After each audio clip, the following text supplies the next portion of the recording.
ಕಸ್ತೂರಿ ರಂಗನ ವರದಿಗೆ ಧಿಕ್ಕಾರ ಅಂತ ಮಾಡಿ. ಜನ ವಿರೋಧಿ ನೀತಿಗೆ ನಮ್ಮ ಭೂಮಿ ನಮ್ಮ ಹಕ್ಕು, ನಮ್ಮ ಭೂಮಿ ನಮ್ಮ ಹಕ್ಕು, ನಮ್ಮ ನೆಲ ನಮ್ಮ ಹಕ್ಕು, ನಮ್ಮ ನೆಲ ನಮ್ಮ ಹಕ್ಕು. ರೈತರ ಬದುಕಿಗೆ ರಕ್ಷಣೆ ಕೊಡಿ, ರಕ್ಷಣೆ ಕೊಡಿ, ರೈತರ ಬದುಕಿಗೆ ರಕ್ಷಣೆ ಕೊಡಿ, ರಕ್ಷಣೆ ಕೊಡಿ, ರಕ್ಷಣೆ ಕೊಡಿ, ರೈತರ ಬದುಕಿಗೆ ರಕ್ಷಣೆ ಕೊಡಿ. ಕಸ್ತೂರಿ ರಂಗನ ವರದಿಗೆ ಧಿಕ್ಕಾರ. ಬೆಲೆ ಕೊಡಿ, ಬೆಲೆ ಕೊಡಿ, ಜನರ ಧ್ವನಿಗೆ ಬೆಲೆ ಕೊಡಿ, ಬೆಲೆ ಕೊಡಿ, ಬೆಲೆ ಕೊಡಿ. ರಂಗನ ವರದಿಗೆ ಧಿಕ್ಕಾರ, ಧಿಕ್ಕಾರ. ನಮ್ಮ ಹಕ್ಕು. ಬೇಡವೇ ಬೇಡ, ಬೇಡವೇ ಬೇಡ, ಹಿಂಪಡೆಯಿರಿ, ಹಿಂಪಡೆಯಿರಿ, ಹಿಂಪಡೆಯಿರಿ, ಹಿಂಪಡೆಯಿರಿ. ನಮ್ಮ ಬದುಕು ನಮ್ಮ ಬದುಕು ನಮ್ಮ ನೆಲ ನಮ್ಮ ನೆಲ ಉಳಿಸಿ ಉಳಿಸಿ ಉಳಿಸಿ ಉಳಿಸಿ ಧಿಕ್ಕಾರ. ನಮ್ಮ ನೆಲ ನಮ್ಮ ನೆಲ ನಮ್ಮ ನೆಲ ಧಿಕ್ಕಾರ, ಧಿಕ್ಕಾರ, ಧಿಕ್ಕಾರ, ಧಿಕ್ಕಾರ. ನಮ್ಮ ಬದುಕು ನಮ್ಮ ಬದುಕು ನಮ್ಮ ನೆಲ ನಮ್ಮ ನೆಲ. ಕಸ್ತೂರಿ ರಂಗನಿಗೆ, ಕಸ್ತೂರಿ ರಂಗನ ವರದಿಗೆ. ಕಸ್ತೂರಿ ರಂಗನ ವಿರುದ್ಧ ಹೋರಾಟ. ಈ ಹೋರಾಟದ ಇದರ ಕಂಪ್ಲೀಟ್ ಕೈ ಬಿಡೋಕೆ ಎಂಬ ಮನವಿಯನ್ನ ನಾವು ಈಗ ನಮ್ಮ ಪಂಚಾಯತಿ ಡೆವಲಪ್ಮೆಂಟ್ ಆಫೀಸರಿಗೆ ಕೊಡ್ತಾ ಇದ್ದೀವಿ. ಗ್ರಾಮಸ್ಥರು ಈ ನಾವು ಕೊಟ್ಟಿರ್ತಕ್ಕ ವರದಿಯು ಡಿಸಿಗೂ ಹಾಗೂ ಇದು ಎಲ್ಲಿ ಸೇರಬೇಕು ಅದನ್ನು ಕಳಿಸ್ತಕ್ಕಂಥ ಜವಾಬ್ದಾರಿ PDO ಅವರಿಗಿರುತ್ತೆ. ಆ PDO ಅವರಿಗೆ ಕಳಿಸಿರೋ ಪ್ರತಿಯನ್ನ ನಮ್ಮ ಗ್ರಾಮಸ್ಥರಿಗೆ ತೋರಿಸಿ ಅದನ್ನ ತೋರಿಸಬೇಕು ಅಂತೇಳಿ ನಾವು ಗ್ರಾಮಸ್ಥರಲ್ಲಿ ಎದುರುಗಡೆ ಈ ಒಂದು ಮನವಿಯನ್ನ ಕೊಡ್ತಾ ಇದ್ದೀವಿ. ನಮ್ಮ ಪ್ರತಿಭಟನೆ ಇಂದು ಸಾಂಕೇತಿಕ, ನಾಳೆ ಇದು ಉಗ್ರವಾದ ಹೋರಾಟಕ್ಕೆ ದೊಡ್ಡ ಮಟ್ಟದಲ್ಲಿ ಆಗುತ್ತೆ. ವರದಿ 2010ಕ್ಕೆ ಮಾಧವ ಗಾಡ್ಗಿಲ್ ವರದಿ ಅಂತ ಬಂತು. ತದನಂತರ ಸರ್ಕಾರವು ಅದನ್ನು ತಿದ್ದುಪಡಿ ಮಾಡಲಿಕ್ಕೋಸ್ಕರ ಕಸ್ತೂರಿ ರಂಗನ ವರದಿ 2012ಕ್ಕೆ. ಅದಾದ ನಂತರ ಅದರಲ್ಲಿ ಅನೇಕ ಲೋಪದೋಷಗಳಿದ್ದು ಬಹುಶಃ ನಮ್ಮ ಈ ಭಾಗ ಕುಂದಚೇರಿ ಮತ್ತು ಕೋಪಟಿ 1977ರಲ್ಲಿ 79ರಲ್ಲಿ 81ರಲ್ಲಿ 83ರಲ್ಲಿ 87ರವರೆಗೆ ಇಲ್ಲಿ ಹಕ್ಕುಪತ್ರ ತುಂಬ ಜನರಿಗೆ ಕೊಟ್ಟಿದ್ದಾರೆ. ಜೊತೆಗೆ ನಿವೃತ್ತ ಯೋಧರು ಇರ್ಬೋದು, ಅವರಿಗೂ ಕೂಡ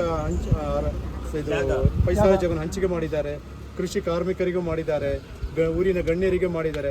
ಅನೇಕರು ಈಗ ಅದನ್ನೇ ಕಾಫಿ ಇರ್ಬೋದು, ಏಲಕ್ಕಿ ಇರ್ಬೋದು, ಒಳ್ಳೆಮೆಣಸು ಇರ್ಬೋದು, ಬಾಳೆ, ಹೀಗೆ ಭತ್ತ, ಹೀಗೆ ಹಲವಾರು ಕೃಷಿ ಸಂಬಂಧಗಳನ್ನು ಮಾಡುತ್ತಾ ಕೃಷಿಗಳನ್ನು ಮಾಡುತ್ತಾ ಈಗ ಅವರು ಜೀವನವನ್ನು ಅವರ ಬದುಕನ್ನು ಕಟ್ಟಿಕೊಂಡಿದ್ದಾರೆ. ಬಹುಶಃ ಇದು ದುರದೃಷ್ಟಕರ ಬೆಳವಣಿಗೆ. ನಿನ್ನೆ ತಾನೇ ನಿಮಗೆ ಗೊತ್ತಿರ್ಬೋದು, ನಾವು ಕಳೆದ ವಾರ ಈ ಬಗ್ಗೆ ಎಲ್ಲೋ ಒಂದು ವಾಟ್ಸಪ್ಪಲ್ಲಿ ಬಂದು ಅಂತೇಳಿ ನಾವು ಅದಕ್ಕೆ ಒಂದು ತಯಾರಿಗೋಸ್ಕರ ಒಂದು ಮೀಟಿಂಗ್ ಮಾಡಿದ್ದೀವಿ. ನಿನ್ನೆ ಕೂಡ ಅಧಿಕಾರ ವರ್ಗದಿಂದ ಏನು ಬಂತು ಅಂತ ಹೇಳಿದರೆ ಆದೇಶ ಬಂತು, 11 ಗಂಟೆ ಒಳಗೆ ನೀವು ಅದನ್ನು ಏನು ನಿಮ್ಮ ನಡವಳಿ ಉಂಟು ಅದನ್ನು ತಲುಪಿಸಬೇಕು ಅಂತ. ಬಹುಶಃ ನಾವು ಕಳೆದ ವಾರ ಈ ವಾರಕ್ಕೆ ನಾವು ಅದನ್ನು ನಮ್ಮ ಏನು ಪ್ರತಿಭಟನೆ ಉಂಟು ಈ ವಾರಕ್ಕೆ ನಾವು ಅದನ್ನು ಇಟ್ಕೊಂಡಿದ್ದೀವಿ. ಬಹುಶಃ ಪುಣ್ಯ ಅಂತ ಹೇಳ್ಬೋದು.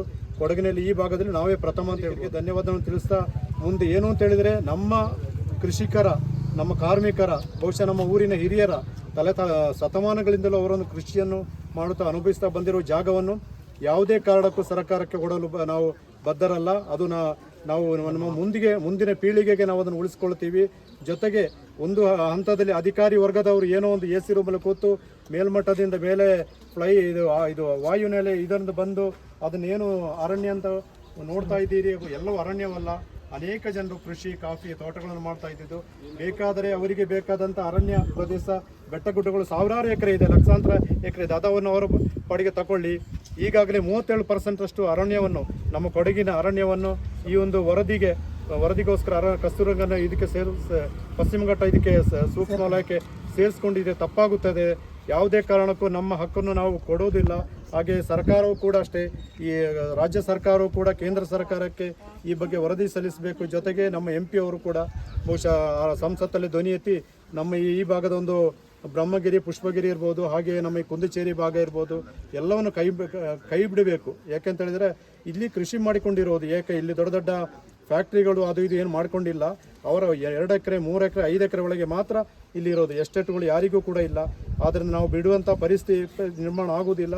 ನಮ್ಮ ಒಂದು ಏನುಂಟು ನಮ್ಮ ತಾಳ್ಮೆಯನ್ನು ಪರೀಕ್ಷೆ ಮಾಡಬೇಕು. ಇವತ್ತು ಕೊಡಗು ಜಿಲ್ಲೆಯಾದ್ಯಂತ ಈ ಕಸ್ತೂರಿ ರಂಗನ್ ವರದಿ ಇವತ್ತು ನಮ್ಮ ಚೆಟ್ಟಿಮನಿ ಗ್ರಾಮ ಪಂಚಾಯತಿಯಲ್ಲಿ ಮೊದಲ ಬಾರಿಗೆ ಈ ಒಂದು ಪ್ರತಿಭಟನೆ ಮತ್ತು ಸಭೆ ಆಗಿರೋಂಥ ಒಂದು ಆಕ್ಷೇಪಣೆಗೆ ಸಂಬಂಧಿಸಿ ಇದಾಗಿದೆ ಪ್ರಕಾರ ಅಂತ ಒಂದು ಸ್ಟಾರ್ಟ್ ಆಗಿದೆ. ಇದನ್ನು ನಾವು ಮೊನ್ನೆ ನಮ್ಮ ವಿರಾಜಪೇಟೆ ತಾಲೂಕಲ್ಲಿ ಇವತ್ತು ನಡೆಯಾಗಿ ಸ್ಟಾರ್ಟ್ ಆಗ್ತದೆ. ಅದೇ ಇವತ್ತು ನಾವು ಚೆಟ್ಟಿಮನೆಯಲ್ಲಿ ಮಾಡ್ತಾ ಇರೋಂಥದ್ದು ಏನಂತ ಹೇಳಿದ್ರೆ, ಇವತ್ತು ನಿಮ್ಮ ಏನು ಆಕ್ಷೇಪಣೆ ಸಲ್ಲಿಸಿದ್ದೀರಾ ಮತ್ತು ಏನು ಮೀಟಿಂಗ್ ಮಾಡಿದ್ದೀರಾ, ಈ ವರದಿನ ಇವತ್ತು ಇದುವರೆಗಾಗಿ ನಮಗೆ ಸರ್ಕಾರ ಯಾವುದೇ ವಾಟ್ಸಪ್ ಗ್ರೂಪಲ್ಲಿ ಬಂದಿರೋಂಥದ್ದು ಸರ್ಕಾರದ ಮಟ್ಟದಿಂದ ಯಾವುದೇ ಆದೇಶ ಕಾಪಿ ನನಗಿನ್ನೂ ಬರಲಿಲ್ಲ. ಆದೇಶ ಕಾಪಿ ಬಂದ ತಕ್ಷಣ ನೀವು ಏನು ಕೊಟ್ಟಿದ್ದೀರಾ, ಮೆಮೊರಾಂಡ ಏನು ಕೊಟ್ಟಿದ್ದೀರಾ, ಅದನ್ನು ಸಂಬಂಧಪಟ್ಟ ಇಲಾಖೆಗಳಿಗೆ ಯಾವ್ಯಾವ ಇಲಾಖೆಗೆ ಸಲ್ಲಿಸಬೇಕು ಅದನ್ನು ಕೊಟ್ಟು ಯಥಾನಕ ಕಾಪಿನ ನಾನು ಸಂಬಂಧಪಟ್ಟ ನಮ್ಮ ಗ್ರಾಮಸ್ಥರಿಗೆ ನಾನು ಮಾಡ್ತೀನಿ ಅನ್ನೋ ಒಂದು ಭರವಸೆ ನಾನು ಕೊಡ್ತೀನಿ. ಯಾವುದೇ ಕಾರಣಕ್ಕೂ ಏನಿದ್ರು ಕಾರ್ಗಿಲ್ ಕಸ್ತೂರಿ ರಂಗನ್ ವರದಿಯ ಏನೇ ಮಾಹಿತಿ ಬಂದರೂ ನಮ್ಮ ಊರಿನ ಗ್ರಾಮಸ್ಥರ ಗ್ರೂಪ್ಗೆ ಹಾಕೋದಾಗಿ ಎಲ್ಲ ಇಂಪಾರ್ಟೆಂಟ್ ಏನಿದೆ ಇಂಪಾರ್ಟೆಂಟ್ ಗ್ರೂಪಲ್ಲಿ ನಾನು ಪ್ರಚಾರವನ್ನು ಪಡಿಸ್ತೀನಿ. ನಿಮ್ಮ ರೈತರ ಪರವಾಗಿ ನಮ್ಮಿಂದ ಏನಾಗ್ತದೆ ಅದನ್ನು ನಾನು ಸಹಕಾರ ನೀಡಲಿಕ್ಕೆ ನಾನು ಬದ್ಧನಾಗಿರ್ತೀನಿ ಅಂತ ಹೇಳ್ತಾ ನನ್ನ ಮಾತುಗಳನ್ನು ಇದೊಂದು ಎಚ್ಚರಿಕೆ ಕರೆಗಂಟೆಯನ್ನು ಅಧಿಕಾರಿ ವರ್ಗದವರಿಗೆ ಜೊತೆಗೆ ನಮ್ಮನ್ನು ಆಳುವ ಒಂದು ಪ್ರತಿನಿಧಿಗಳಿಗೆ ಕೊಡ್ತಾ ಇದ್ದೀವಿ. ಮುಂದೆ ಈ ಥರ ಆಗದಂತೆ ನೀವು ನೋಡಿಕೊಳ್ಬೇಕು. ಆದರೆ ಈ ಒಂದು ಪರಿಸ್ಥಿತಿಯಲ್ಲಿ ನಾವು ಈಗ ನಿಮಗೆ ನಮ್ಮ ಪಂಚಾಯಿತಿ ಮೂಲಕ ಸಾರ್ವಜನಿಕರ ಮೂಲಕ ನಿಮಗೆ ಕೊಡ್ತಾ ಇದ್ದೀವಿ. ಹಾಗೆ ಅನೇಕರಿಗೆ ನಮ್ಮ ಹಕ್ಕುಪತ್ರ ಕೊಟ್ಟಿದ್ದುಂಟು. ಈಗಾಗಲೇ ದಾಖಲಾತಿಗಳು ಕೂಡ ಇವೆ, ಅದು ಕೂಡ ಸಿಂಧು ಆಗಿರುತ್ತದೆ. ಆದ್ದರಿಂದ ತಾವುಗಳು ಈ ಬಗ್ಗೆ ನಮ್ಮ ಏನು ಮನವಿ ಉಂಟು ಅದನ್ನು ಆದಷ್ಟು ಬೇಗ ಸಂಬಂಧಪಟ್ಟ ಇಲಾಖೆಗೆ ಹಾಗೆ ಸಂಬಂಧಪಟ್ಟ ಸಂಸತ್ ಭವನದವರೆಗೆ ನೀವು ಅದನ್ನು ತಲುಪಿಸುವ ಕೆಲಸ ಮಾಡಬೇಕು ಅಂತ ನಾವು ಒಂದು ವಿನಂತಿಸ್ಕೊಳ್ತಾ ಇದ್ದೀವಿ.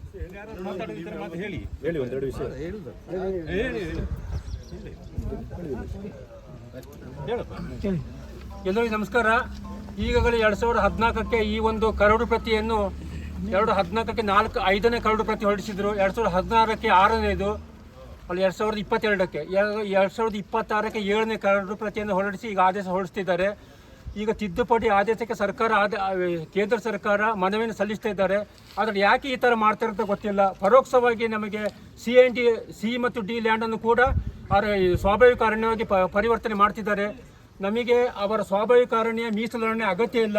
ಅವರು 23% ಏನು ನಮ್ಮ ದೇಶದಲ್ಲಿ 23% ಅರಣ್ಯ ಇರಬೇಕು, ಅದಕ್ಕಿಂತ ಜಾಸ್ತಿ 37%ವರೆಗೆ ನಮ್ಮ ಅರಣ್ಯ ಇದೆ. ನಾವು ದೇವರ ಕಾಡನ್ನು ಕೂಡ ಇದನ್ನು ಕಂಪ್ಲೀಟ್ ಕೈ ಬಿಡಬೇಕು ಎಂದು ನಾವು ಇಂದು ಎಲ್ಲ ಸಂಘ ಸಂಸ್ಥೆಗಳ ಮೂಲಕ ಒಂದು ಮನವರಿಕೆ ಮಾಡ್ತಿದ್ದೇವೆ.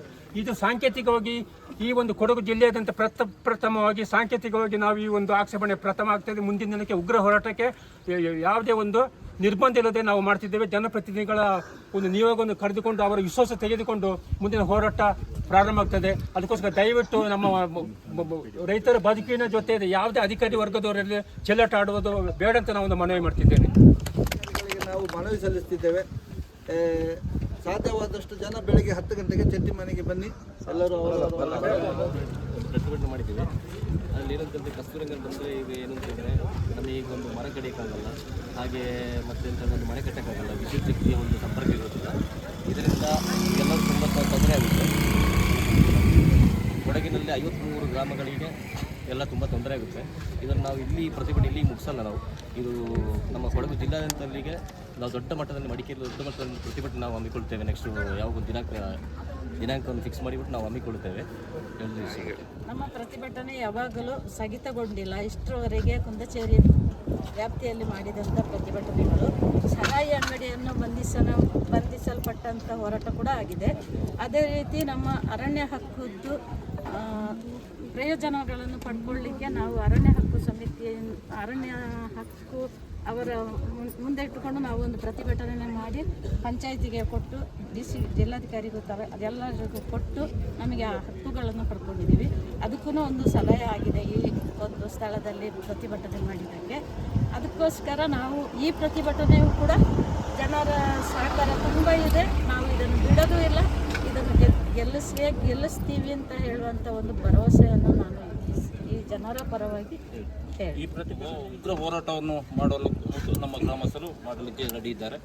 ಸೊ ಅದೇ ರೀತಿ ಇನ್ನು ಮುಂದಕ್ಕೆ ಸಮೇತ ಕಾಡು ಪ್ರಾಣಿ ಅಂತ ಹೇಳ್ತಾರೆ. ಕಸ್ತೂರಿ ರಂಗನ್ ಜೊತೆಯಲ್ಲಿ ಕಸ್ತೂರಿ ರಂಗನ್ ಜೊತೆಯಲ್ಲಿ C&D ಲ್ಯಾಂಡ್ ಕಸ್ತೂರಿ ರಂಗನ್ ವರದಿಯ ಜೊತೆಯಲ್ಲಿ 3/1 C&D ಲ್ಯಾಂಡ್ ಯಾವುದು C&D ಲ್ಯಾಂಡ್ ನಮ್ಮ ಜಾಗ ನಮ್ಮ ಅಂತ ಹೇಳ್ಬಿಟ್ಟು ನಾವೀಗ ಸುಮಾರು ಒಂದು 1970ರಿಂದ ಈ ಕಡೆ ಹೋರಾಟ ಸದಾ ಬರ್ತಾ ಇದ್ದೀವಿ.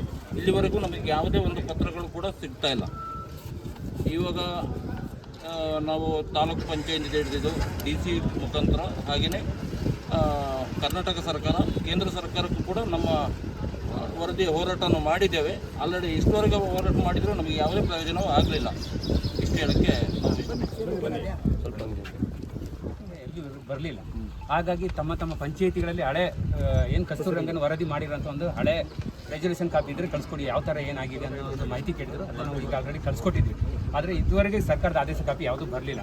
ಹಾಗಾಗಿ ನಾನು ಸರ್ಕಾರದ ಆದೇಶ ಬಂದ ತಕ್ಷಣ ಯಾವ್ಯಾವ ಇಲಾಖೆಗೆ ಎಲ್ಲಿ ಸಭೆ, ನಿಮ್ಮ ಒಂದು ಮೆಮೊರಂಡನ್ನ ಯಾವ್ಯಾವ ಇಲಾಖೆ ತಲುಪಿಸಿದ್ದೀನಿ ಅನ್ನೋದನ್ನ ನಾನು ಗ್ರೂಪಲ್ಲೆಲ್ಲ ನಾನು ಊರಿನ ಎಲ್ಲ ಗ್ರಾಮಸ್ಥರಿಗೂ ನಾನು ಸರೆಂಡರ್ ಮಾಡ್ತೀನಿ. ನಾವು ಕೊಡಗು ಜಿಲ್ಲಾದ್ಯಂತ ಹಾಗೂ ರಾಜ್ಯಾದ್ಯಂತ ಹೋರಾಟವನ್ನು ನಾವು ಹಮ್ಮಿಕೊಳ್ಳುತ್ತೇವೆ.